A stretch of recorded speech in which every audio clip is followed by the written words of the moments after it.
Hello everyone, I'm Rod and Todd, a professional YouTuber who makes professional videos. And does anyone else remember Battle Force 5?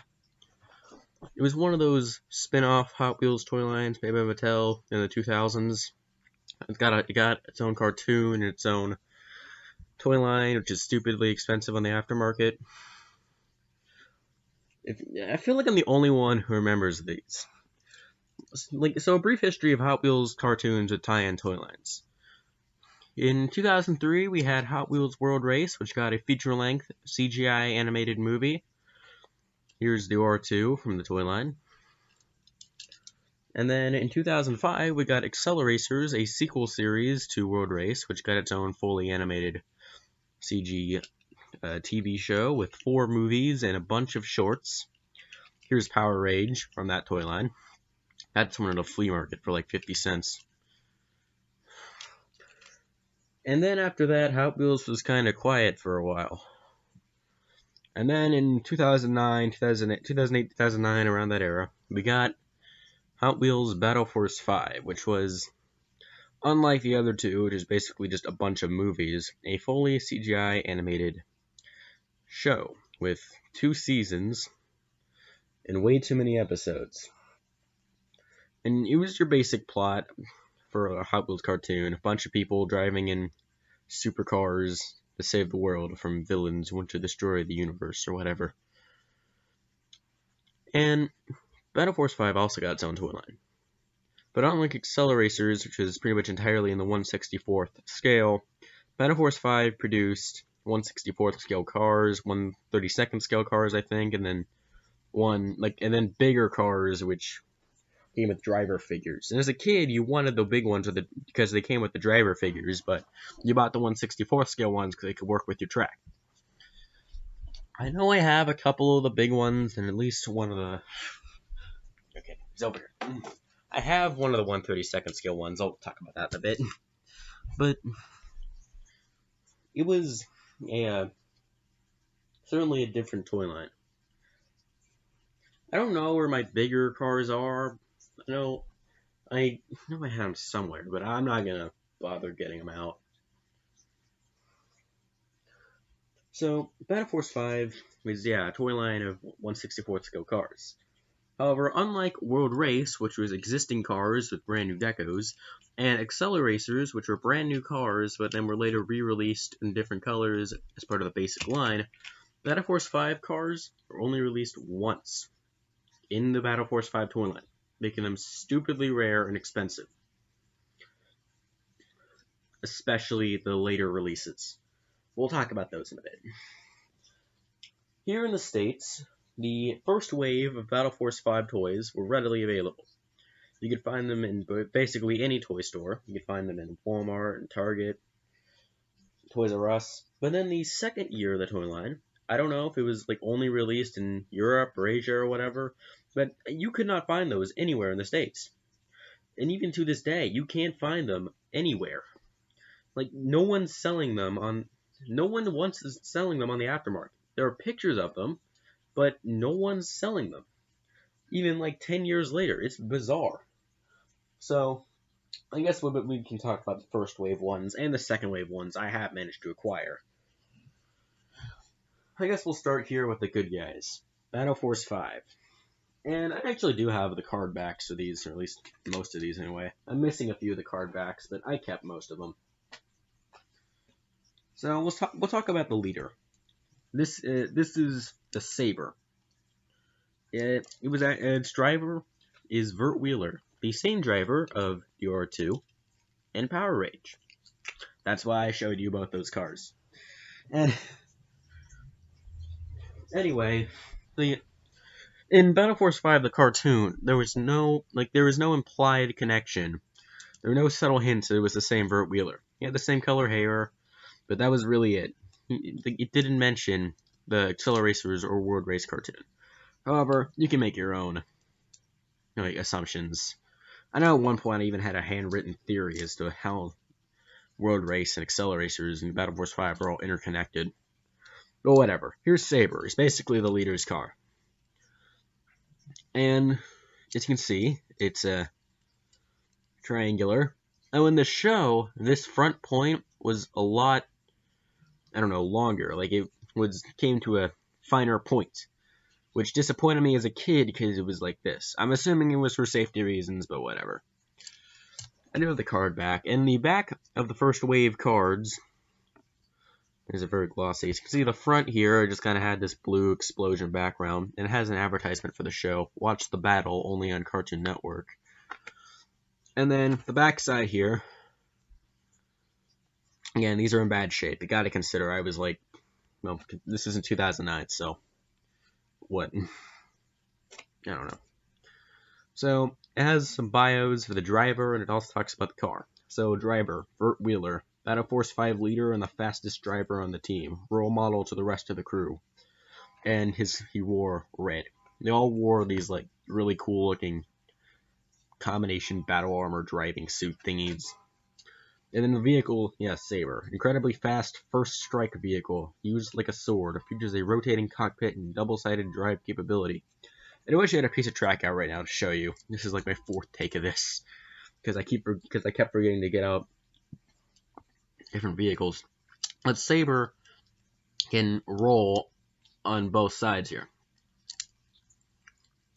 It's like one of those cars that you find at the dollar store that have the massive wheels so they can hit the wall and flip over, except it's in Hot Wheels scale.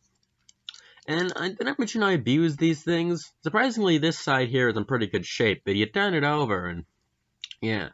Also, in a lot of these, it's going to be obvious, not so much on this one, but I, as a kid, I bought touch-up paint from the local hobby store and tried to paint over the scratches, and of course, it's pretty obvious where I did that. Because this entire section here I think it's a touch-up paint. But yeah.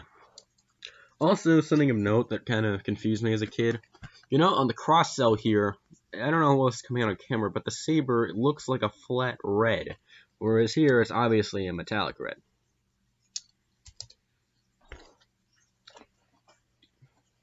And then, okay, so Battle Force 5 cars I'd say, were the spiritual successor to the Speed Racer movie cars from a few years prior to this.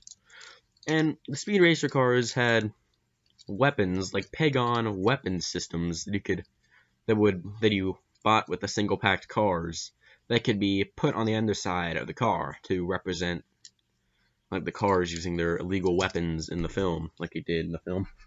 So you could have some nice action during playtime. And what was cool about the Speed Racer cars is that they had mix and match style weaponry.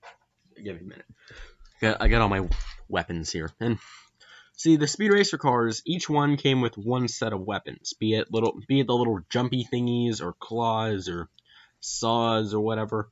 So it only came with one set.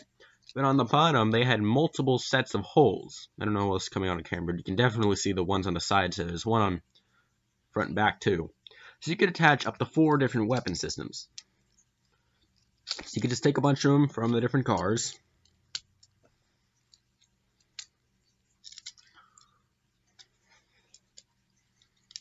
And you could just create the ultimate war machine here. As a kid, I don't remember using the mix and match capabilities very much. Normally, I think I just stuck with whatever weapons came with each car. But yeah, there, you can make the ultimate war machine.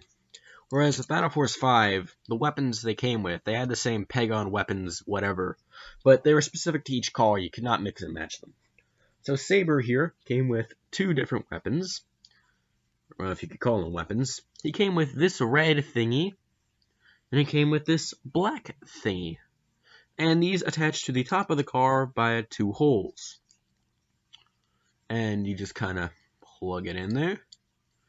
And I preferred to use this one when I was younger, because this one mirrors the in-show weapons. Because in the show, what would happen is the entire front of the car would open up, and there would be a massive chainsaw that would just kind of come out of the top there. So this is what this is supposed to represent, because it would have those 2 flaps on the sides. So I always used this one as a kid. The other one was never used in the show. But it's these nice little blades, and I always pretended this was like armor. Or whatever, it looks kind of like armor. I kind of dig this look for the thing, even if it was never used in the show. See here it has on the back the advertisement for weapons snap into place, 2 different battle modes or whatever.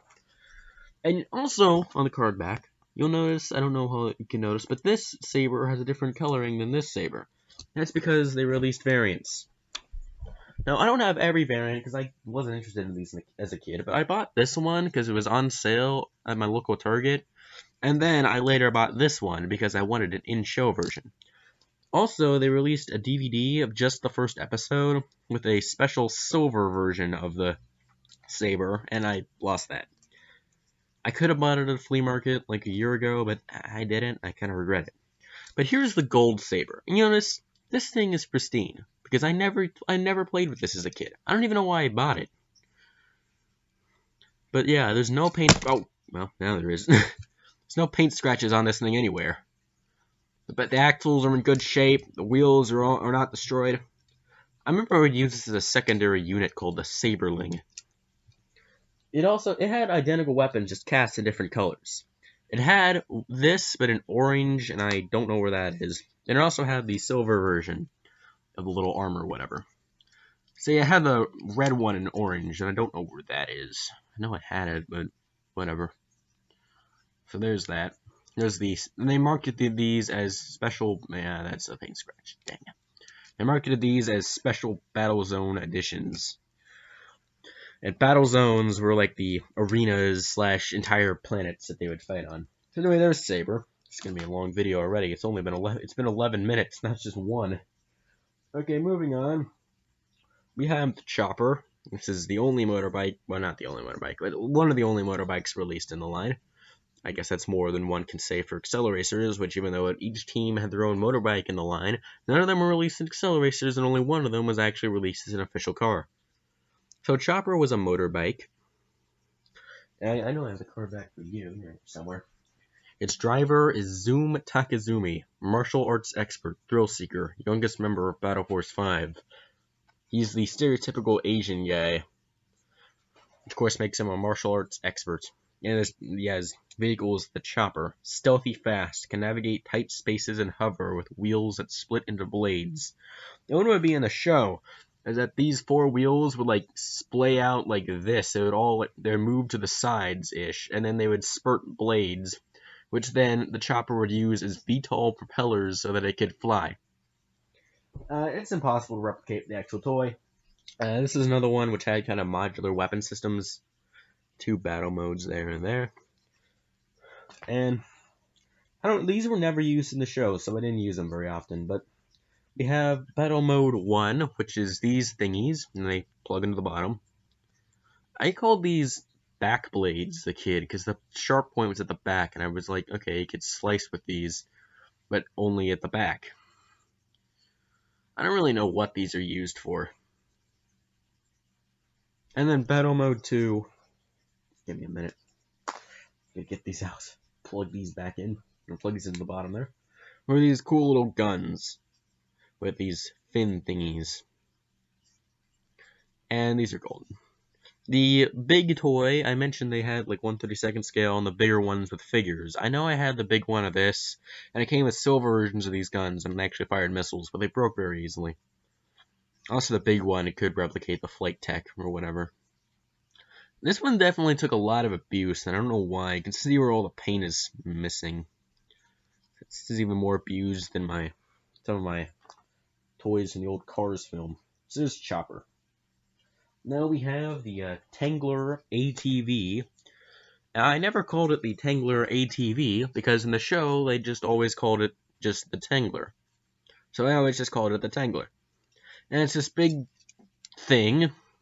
And what really annoyed me is that this thing is too wide to fit on your Hot Wheels track. You can use it with a downhill racing thing, but it would take up 2 lanes.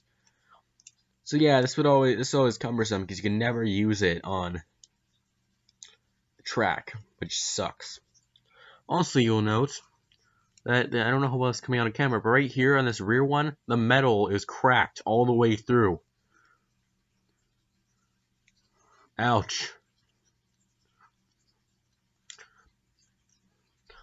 Its driver is Agura Ibadan, First Lieutenant, the Vert Wheeler, quick, fearless warrior princess, and she is the stereotypical black person, which makes her a hunter and warrior. And then the vehicle is the Tangler ATV, off-road style vehicle with extendable wheel stocks to spider walk over difficult terrain. What would be in the show is that this thing could drive on walls and stuff, and its wheels would turn into claws, and then these would be like individual arms that you can move, and they could like hack and slash. Again, you can replicate that with a toy. So instead, they threw in these weapons, which again were never on the show, and it's I always thought this is like a multi-tool. It has this big Jaws of Life beak thingy at the front. These, like, whatever these are, with spikes at the back, and I don't know what these big pods are on the side. But it's basically a massive apparatus designed to just fit on the other side of the vehicle here. Yeah, boy. Okay. And there we go. I actually kind of like the look of this now. I didn't like it too much as a kid, but there we go. Again, I never used this because it was never in the show as a kid. So even when we were younger, we all noticed this stuff. And yeah. I don't know. So there's the Tangler ATV, or Tangler as it was always called on the show. Okay, next up, the Buster tank, or similar to the Tangler, just the Buster, because they always just called it the Buster in the show. I don't have the card back for this one, but this one was unique in that it was driven by two people at the same time. There is Sherman, who drove, and then Spinner, who operated the weapon systems. And this is their turret, this top thing, which, just like in the show, you could raise. Of course, that was solely for attaching the weapons, or whatever. It has 6 wheels, and you can definitely see where I tried to apply touch-up paint here, because this is all just like silver paint, whereas this is original. So yeah, here's the Buster. And in the show, something cool is that these little things on the back could like turn into ramps, which would allow the chopper to like drive up it so it could get airborne. But you can't do that with the toy. However, unlike pretty much every other toy we've covered so far, it does actually have a weapon that they used in the show. And this one had 2 separate weapons, but it was unique in that you could use both of them at the same time. It had these 3 chainsaws, which was never in the show, but those just kind of attached to the front, like so. And then for extra weapons, you just raise the turret, and it had these little, this thing, which you just kind of slide on the little post. And there we go. And it can spin. In the show, or in everything, they called these spinning frails. I don't know what frails were at the time, but they're basically just blunt objects that spin at high speeds. However, in the show, they primarily use this turret for launching stuff, but this was an actual in-show weapon. And I think it actually looks pretty cool. Certainly nice. I do like the 6 wheels. In the show, these side pod things could extend into little tripwires and stuff, spikes, whatever. Again, you can't do that with the actual toy. So, there's the Buster tank, or just the Buster. And then, the last good guy in the first year, we have Reverb. No, not the Accelerator's Reverb. This one is different. It's purple, very dark purple. I actually have 2 Reverbs, because one of them rolled under the couch, and I thought it lost, so I bought another one. And then later found it under the couch. So I have 2 of these. This one, you can see, this whole stripe I reapplied in black paint. And similar to the Buster, it has 2 weapons you can use at the same time. But, unlike the Buster, both of them were actual in-show weapons, which is great. Anyway, onto the card back. Its driver, Stanford Isaac Rhodes IV, with that awesome mohawk. He's a charming, smooth talker and claims he's from British royalty, acoustical expert with advanced sensory perception. His vehicle is the Reverb, sonic weaponry system with long-range capability. It delivers a deafening sonic blast that can smash his opponents. And so basically, this was the sonic warfare expert here. And in the show, it had these pop-out guns, which is going to come out at you just attach to the hood here. And these were sonic cannons. And then he also had this little thing you could attach to the bottom here, which are also speakers. There's molded speakers in here, but they aren't coming out too well on camera. But these are both in-show weapons, which is great. However, in the show, he rarely used this bottom thing and really only used the gun. So as a kid, we all just used the guns. Or at least I just used the guns, because I was the only one who ever had these things, pretty much. So yeah, these are in all bad shape. And I forgot to read the thing on the back, didn't I? It has a little blurb. The fate of the Earth is riding on them. Get Battle Force 5 TM and their awesome vehicles capture the battle keys and they combat their enemies. The Sark TM and the Vandals TM to save the world from evil. Watch the battle to find out. And you get the little art of everyone there. Also, I like how... See, yeah, so moving on to the villains, I guess. Let's just move on. It's just dragging on for too long, isn't it? There were 4 villains released in the first wave. There were 2 evil, villainous factions. We had the Vandals, who were mutated animals from another world, and the Sark, cold calculating robotic army from another world.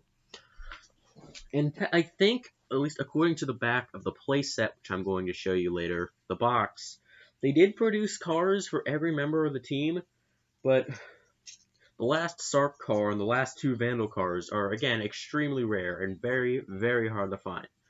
I had the option to buy 2 of the Vandal cars, but I put it on my birthday list, and by the time my birthday rolled around, they had both sold. I should have just bought them right then and there, and I regret it. But anyway, let's start with the Vandals. We have Fengor, which is the villainous leader's car.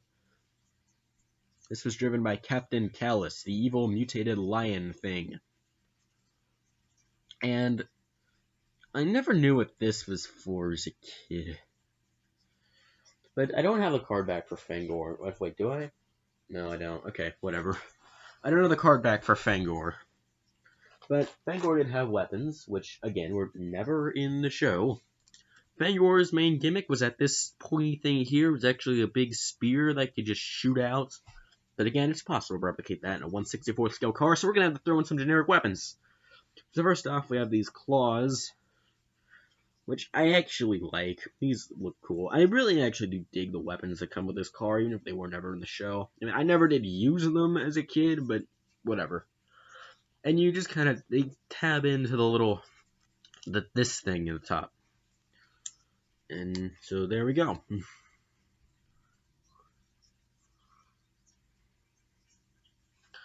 And then the other one was these little mace thingies.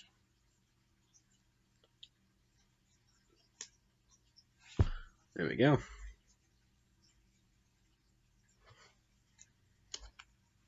Okay. Let's move on to the second Vandal vehicle, which I think is the first Battle Force 5 car I got. And I don't know if it actually is, but if it is, then it's an honor. This is the Water Slaughter. It's a shark, if you couldn't tell. It gets weapons here. Its driver is Sever, aquatic predator, mean and out of control. If you couldn't tell, he's a mutant shark thing. Vehicle, Water Slaughter. Ultra-fast vehicle with clamping jaw weaponry. That's what the driver looks like. It's a mutant shark thing. And, so in the show, again, there's no in-show weaponry because it's impossible to replicate from a toy perspective, at least from this scale. This whole front part would open up and it would just be like a bunch of like grinder thingies. But of course, again, it's possible to replicate in a 1/64 scale weaponry, so or 1/64 scale car. So we got these generic weapons, which is just kind of attached to the bottom. We have these torpedoes, which I didn't use as a kid. Stress mark. Then we have these gold harpoon thingies, which I think I actually did use a lot when I was younger. I like these now. These are cool.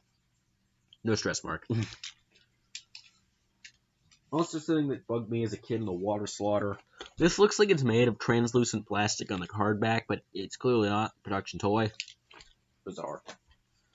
Okay, on to the Sark. The killer robots. We have their leader.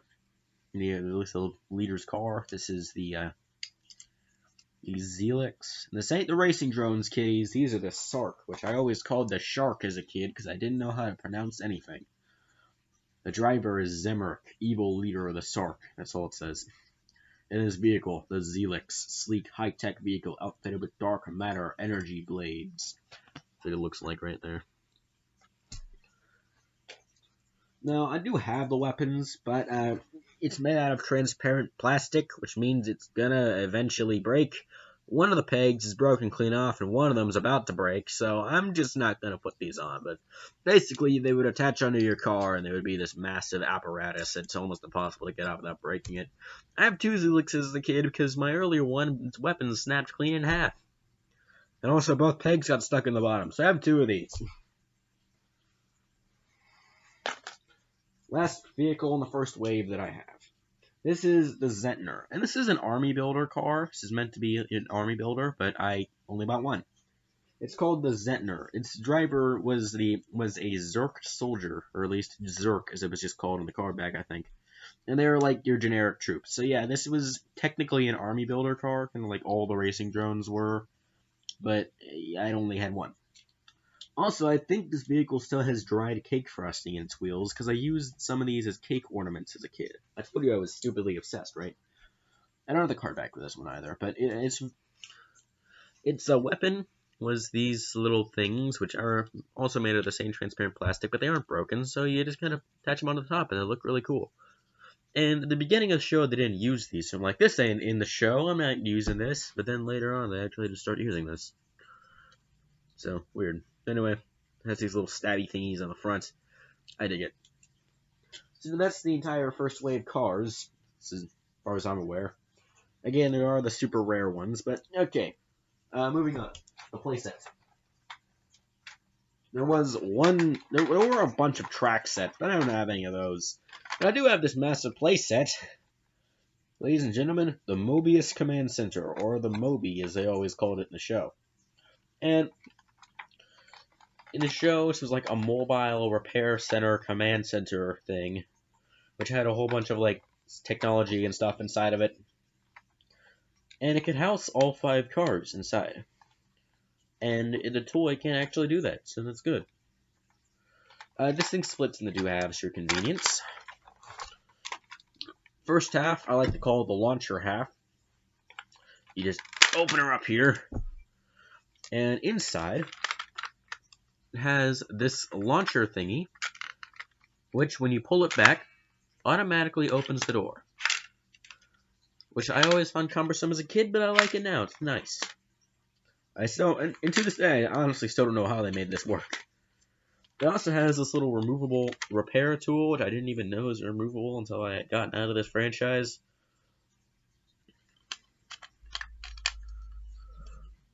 Ah, crap. It's also kind of hard to get on and off. It also has spaces for 4 of the 5 cars. So, you take the Saber, you put it on this thingy on the side, kind of pegs in there. And each car has its own specific spot. They detailed in the instructions how you fit each car in there. The Saber fits on the side there. The Chopper fits on the other side. I kept its weapons on for some stupid reason. So the Chopper fits on the other side. Like so. You fit, and then you just kind of rest the Tangler in the back there. And then the Buster just kind of fits right in front of the launcher. And the issue is, you can still open the door without pulling the launcher back. So when you roll this thing forward with all the cars in it, Buster moves forward with it because there's nothing to stop it. No, like, divots or anything. So it just kind of rolls out the front. It's super annoying. See? It just kind of rolls out the front. And you can close it up with all the cars in there, too. So, neat. And the back half, I like to call this the gun half, because it has this super impressive spring-loaded launcher. You just put this button on the back, and that happens. And then you press this button. Let's see if I can hit the camera. Hit the camera, yay! And I was always disappointed. This was a net missile. I guess I didn't want to sell missiles in this children's toy, so it's a net. So you're just kind of supposed to land it on top of the car and stop it, I guess. Oh, come on. If you had this toy as a kid, you pretended it was just a big missile. And then, in the innards here, you have a space to put reverb. However, I'm not going to put my regular reverb, because this came with an exclusive recolor of reverb, which is awesome. I really dig the gray look for it. You just kind of put it in the back there, and it just kind of rests in there. And no, you cannot fit a car in this recess here and close this up. Also has this little flap which you fold up to combine it, and you can just push it down and it's a ramp. So there's the that, and you just kind of combine the two halves, and there it goes. Also, all these wheels roll. So that's really cool. Okay, on the Wave 2. As I mentioned, I don't know what happened, but these were not released in the States. At least as far as I'm aware, they weren't. Like, the track sets are, I think, were available in the States. I don't know. So you can find those pretty easily. But everything else, no, you're not going to buy those, ever. No one sells them on the aftermarket. Believe me, I've been to the most shady of websites trying to find these things. So, of all the years, I've managed to get approximately two. So in Season 2, they got 2 new drivers and 2 new cars, which excited me a lot as a kid. So when I went to my local store, to my local toy store, Target or Walmart or whatever, I would always look for those 2. They were never available in the States, so I had to import one. Ladies and gentlemen, the Gear Slammer. This is the only 1/64th scale car. Well, okay, now, again 2. But one of the only cars I've been able to import here. This is pretty much the only one at the time you could readily find on the aftermarket. And even now, they're super rare. Super hard to find. I'm lucky to have this. I have the card back too. Now in the show, or not in the show, but in the second wave card backs, they replaced the nice drawings with just 3D stock renders. So its driver is AJ Dalton, the upbeat, charismatic survival expert who gets along with everyone. He's a master of all terrains, always ready to help the team. He's Canadian. His car is the Gear Slammer, the massive, heavily armored vehicle with hidden grinder maw. Rear-mounted crane allows for interchangeable weaponry, which I thought was always cool as a kid. But something they didn't tell you about the Wave 2 cars, they decided to axe the little pop-on weapons. So you just kind of had to imagine what weapons you'd put on here. As a kid, I always thought there was an icicle launcher that it would mount on the roof. This crane is articulated, though, so that's cool. And this part here can spin. But also in the show, what they didn't tell you, they didn't have the crane for interchangeable weaponry. They axed the crane. They had the little arm, but they just replaced it with a drill that it always had. So it would just be a driller. It had this snowplow, which is cool, I guess. Also, this one's too wide to fit on the track, too. Got wheels. And then it has these 2 little wheels on the bottom. So yeah, Gear Slammer, I'm lucky to have. It's nice. I'm glad I have at least one of the new in-show cars. The other one I have is Shockblade. I think that one's called Shockblade. I actually have the whole blister card for this, because I bought this years later. Like years after Battle Force 5 was on the shelves. I saved up money from a lemonade stand my parents made me do to buy this. I had to import this from Singapore. And the second season had the tagline, Fused. Why? Because in the show, they developed a new technology that allowed them to fuse 2 vehicles into one crazy mess of machinery. So this is one of the fusions. This is Shockblade. It's the fusion of the Saber and the Splitwire, which has negative connotations. The name itself has negative connotations. I'll explain why later. But it has some nice gimmicks. Also, they don't talk to you about the drivers. They just have, this is, again, imported from Singapore, so multilingual packaging. But it has the word drivers in 9 different languages, and the word vehicle in 10 different languages. Yeah. So my drivers, Vert Wheeler and Tez Volatov.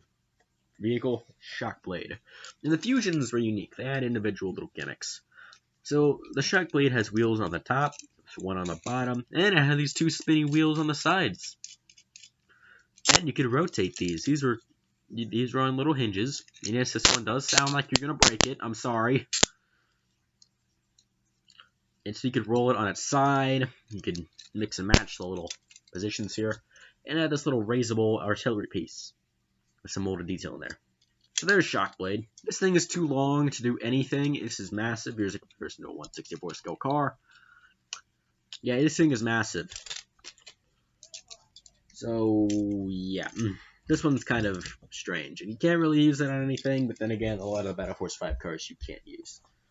So why does Battle Force 5 be used to have negative connotations for me? The cross-sell. The infamous cross-sell on the back. This was the biggest tease you could ever give, like, 10-year-old me. So it has an advertisement for the Saber, which they were brand new versions of the Saber, with permanent deployed weapons, which are much more accurate to the actual show.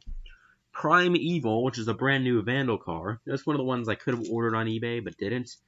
Cypherius, which is one of the new villain cars. And for Gear Slammer, skip the next one because reasons. Grindstone, which is a motorbike. Synthrax, which is one of the new villain cars. A Buster Tank with the permanently molded in this. Villarex. Reverb, which was basically just Reverb, but with permanently deployed guns. And then Fengor, which got a brand new look in the second season. The one I skipped is called Splitwire. And that is the rarest Hot Wheels car in the world. I mean, it probably isn't, but in my mind it is. Splitwire was the other new car introduced. And do you have any idea how crushing it was to like a 9 or 10-year-old boy back in 2010 when he found out he could only have one of the brand new cars?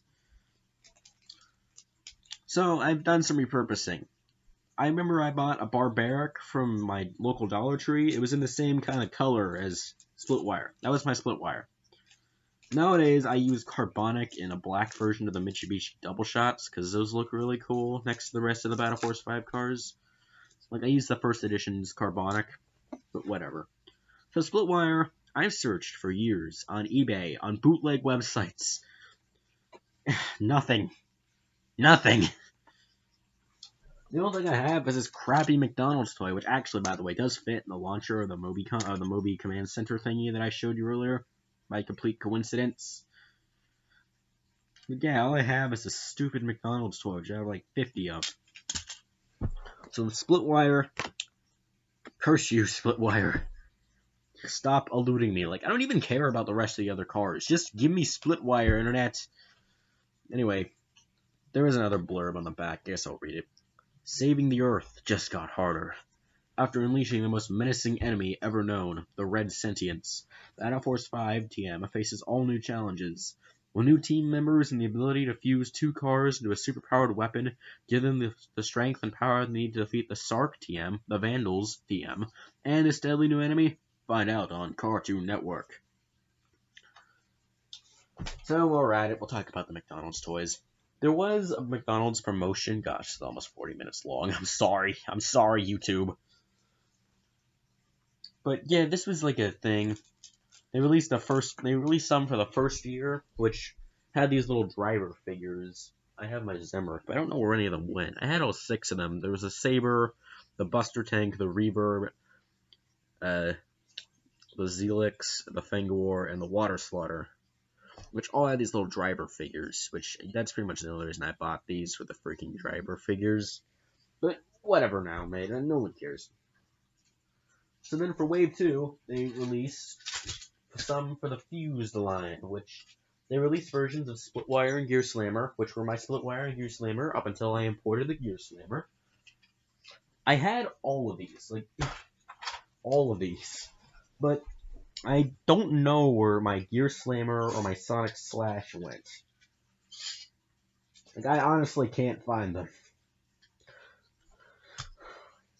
It's bizarre. So anyway, there were 8 of these, and each one of them had these little launcher thingies. You would plug into the back, push in the sides, and it would just kind of jut forward.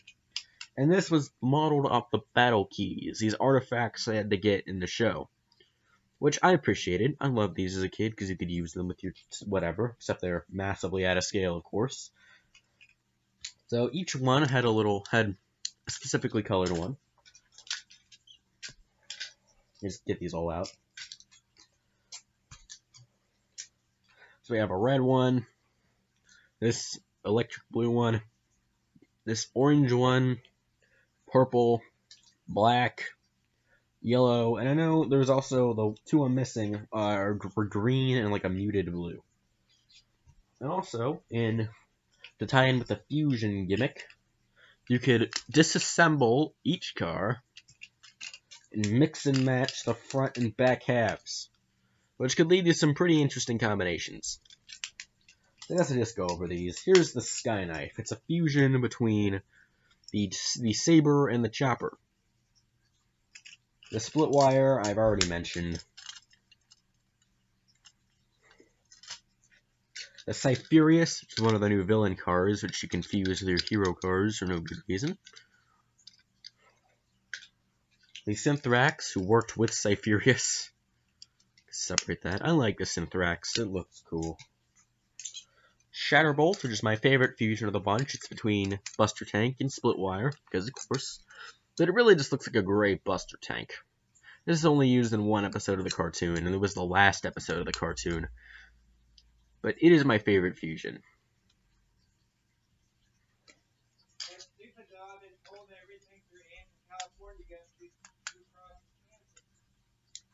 Okay. Then there's Rig Saw, which is Saber and Gear Slammer. Sonic Slash I'm missing. I know I had it, but it was Saber and Reverb. And then Gear Slammer, which is basically just an upscaled version of this. That one broke very easily, I remember. So anyway. On the 1/32nd scale cards, I think this is 1/32nd scale. I don't know, could be anything different. This is one of the Vandal cars. This is Scarab.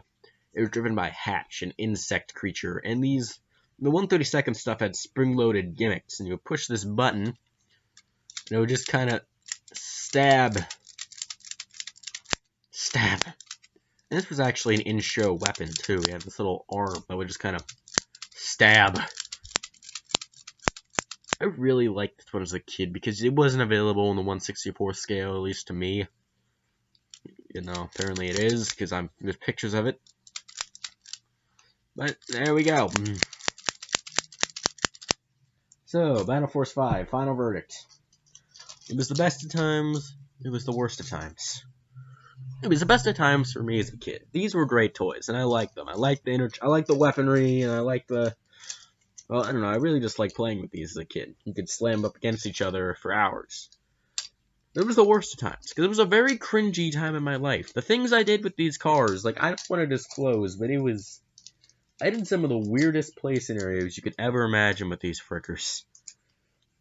And of course also the maddening frustration with the second wave of cars being extremely rare and expensive, and downright impossible to find, basically.